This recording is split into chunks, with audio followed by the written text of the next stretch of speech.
dans l'univers, beaucoup d'étoiles vivent en couple. On les appelle des étoiles doubles, car elles sont deux à partager le même centre de gravité autour duquel elles tournent inlassablement. Mais s'il existe de vrais couples célestes, il en existe aussi des faux. Les faux couples d'étoiles ne sont liés que par un effet de perspective. Des étoiles qui nous semblent proches l'une de l'autre depuis la Terre peuvent en réalité être séparées par des dizaines d'années-lumière. C'est le cas de Castor et Pollux, ces deux astres jumeaux qui ont donné son nom à la constellation des Gémeaux. Qu'ils soient vrais ou faux, les couples célestes ont donné envie aux hommes d'en faire de véritables histoires d'amour. Les étoiles mènent une vie pleine de lumière et de couleurs. On trouve là-haut l'équivalent des Roméo et Juliette d'ici-bas. Vega et Altaïr, par exemple, sont un couple de stars très célèbres au Japon et en Chine. Voici donc l'histoire de la tisseuse et du bouvier, telle qu'on l'a racontée en Extrême-Orient il y a plus de 3000 ans.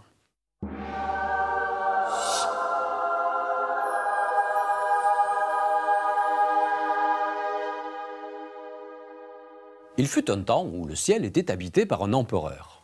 Le seigneur d'en haut vivait entouré d'une cour immense, composée de toutes les étoiles du ciel. Les étoiles les plus proches étaient ses propres enfants et chacune avait une tâche bien précise à remplir. Celle que le seigneur d'en haut préférait s'appelait Chenyu, plus connue en Occident sous le nom de Vega. Vega tissait à merveille des robes pour son père. Mais ces robes n'avaient pas de couture et elles étaient faites de nuages. En fait, Vega tissait le manteau du ciel et cette tâche délicate lui prenait tout son temps. Un jour, plusieurs de ses sœurs s'apprêtent à descendre sur la terre pour aller se baigner dans une rivière. Vega les accompagne. Après s'être baignée, elle se rhabille pour remonter au ciel. Mais les vêtements de Vega ont disparu. Une perte terrible, car seuls ces vêtements permettent aux étoiles de rejoindre le firmament. Elle ne tarde pas à connaître le voleur. C'est un jeune bouvier qui les a épillés. Car l'un de ses bœufs lui avait dit « Maître, si vous voulez trouver une belle femme, allez à la rivière. Vous y verrez des jeunes filles en train de se baigner. Leurs vêtements seront sur la berge. Saisissez-en un paquet, cachez-le et je vous promets que vous aurez une jolie femme. » Quand Vega vient réclamer ses vêtements, le bouvier lui déclare son amour et veut l'épouser. La demande est un peu rapide. Mais ce bouvier, plein de tendresse, émeut la tisseuse céleste. L'affaire est conclue. Ils se marient et au bout de quelques années, ils ont un garçon, puis une fille. Mais la tisseuse est inquiète d'avoir abandonné son travail depuis tout ce temps. Elle sait que certaines planètes commencent à se plaindre. Il ne tombe plus une goutte d'eau sur Vénus ni sur Terre. Et pour cause, on n'y trouve plus un seul nuage. Le manteau du ciel commence même à se déchirer çà et là. Il faut agir vite avant qu'il ne tombe en lambeaux. Alors, un jour, elle dit à son mari « Maintenant que nous sommes époux et que nous avons des enfants, tu peux enfin me dire où sont cachés mes vêtements célestes ?» Le bouvier, sans méfiance, lui indique la cachette. La tisseuse s'empresse de les reprendre, elle les revêt et elle remonte au ciel. Désespéré, le bouvier demande conseil à son bœuf. Ce dernier lui dit « Maître, placez vos enfants, chacun dans un panier, attachez le panier à un long bâton, je vous amène au ciel, rejoindre votre épouse. » Ainsi fut fait. Arrivé là-haut, le cœur battant, le bouvier demande pardon au seigneur d'en haut de lui avoir enlevé sa fille. Quand Vega revoit son bouvier et ses enfants, elle ne peut retenir sa joie. Alors l'empereur du ciel, ému par tant d'amour, accorde l'immortalité à son mari et il le transforme en une étoile nommée Altaïr. Il le charge de labourer les pâturages de la constellation de l'Aigle. Seulement voilà, la constellation de Vega se trouve séparée de celle de l'Aigle par une grande rivière appelée la Voie lactée.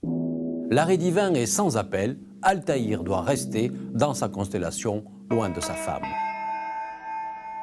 Et les jours passent. Les deux étoiles ont repris leurs tâches avec une infinie tristesse. Le seigneur d'en haut voit la douleur muette de sa fille et de son gendre. Pris de compassion, il veut atténuer leur peine.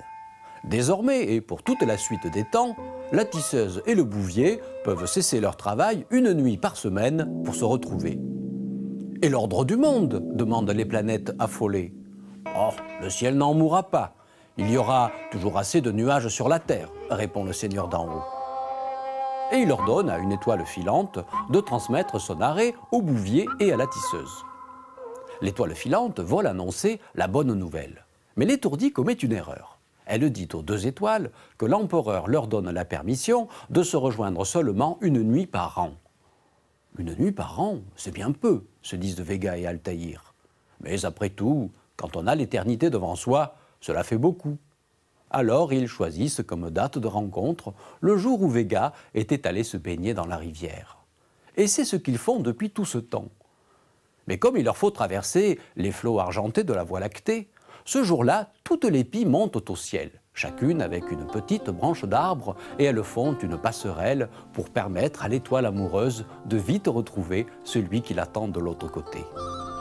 On dit aussi que le 7e jour du 7e mois, il doit pleuvoir au moins le matin, car le bouvier et la tisseuse pleurent de joie en se revoyant et leurs larmes se répandent sur la terre. C'est une belle histoire de couple, mais dans la réalité, jamais Vega ne pourra rejoindre Altaïr. En effet, les étoiles nous paraissent fixes et aucune d'entre elles ne peut traverser le ciel pour changer de constellation. Il n'empêche que les noms des étoiles sont pleins de rêves. Antares, Bételgeuse, Arcturus. Avec les développements de l'astronomie, les étoiles ont perdu progressivement leur caractère sacré. Pendant longtemps, les astronomes ont dû se contenter d'un travail de botanistes. Leurs télescopes leur ont permis de repérer de nouvelles étoiles, de leur donner des noms, mais pas de comprendre leur nature. Ce n'est qu'au milieu du XIXe siècle que, grâce à l'invention de la spectroscopie, on a découvert de quoi sont faites les étoiles. La spectroscopie permet de décomposer la lumière en différentes couleurs. Quand nous contemplons les étoiles, nous constatons, même à l'œil nu, qu'elles n'ont pas la même coloration. Vega est d'un blanc bleuté. Altaïr tire légèrement sur le jaune. Or, la couleur d'une étoile est liée à la température qui règne à sa surface. Il est facile de comprendre pourquoi. Prenez une barre de fer. Chauffez-la à blanc, puis sortez-la du feu pour la laisser refroidir. La barre, d'abord d'un blanc éblouissant, va tirer au blanc mat, puis du jaune d'or à l'orange, du rouge vif au rouge sombre et finit par devenir obscure. Eh bien, les étoiles passent par ces différentes phases. Quand elles sont jeunes, elles émettent une lumière blanc bleutée, comme Vega. Puis vient la phase jaune, celle dans laquelle se trouve actuellement le Soleil ou Arcturus. Pour finir, vient la phase rouge, comme Antares et Bételgeuse. Les étoiles sont classées selon leur spectre de couleurs. 6 classes ont été définies, désignées par les lettres O, B, A, F, G, K, M, des plus chaudes aux plus froides.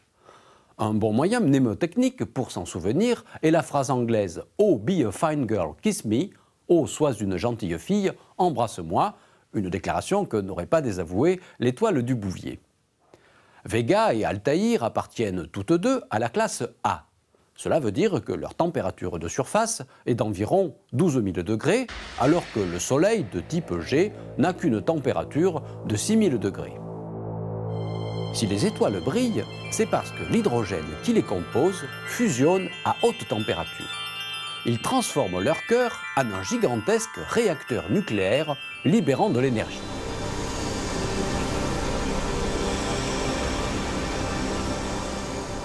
Voilà la page des mythes définitivement tournée, mais la science nous raconte une nouvelle histoire tout aussi passionnante. On sait désormais que les étoiles sont des boules de gaz chaud qui naissent, qui vivent et qui meurent. Des berceaux d'étoiles existent un peu partout dans l'univers. Les astronomes ont découvert de véritables pouponnières où d'immenses nuages de gaz hydrogène et de poussière se rassemblent et se condensent lentement. Dans l'amas des Pléiades, on peut observer des étoiles adolescentes, âgées d'à peine 1 million d'années.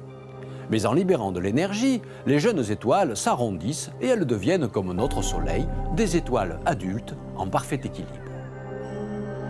Les plus grosses étoiles abritent en leur centre de véritables creusets alchimiques où se forment le carbone, l'oxygène, le fer, l'or et la plupart des éléments de la nature.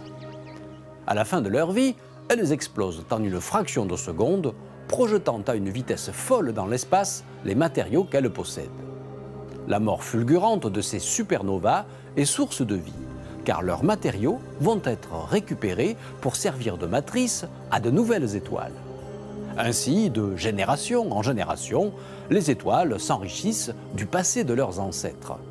C'est donc grâce aux étoiles que nous existons. Nous sommes vraiment leurs enfants, car nous sommes faits de la même chair.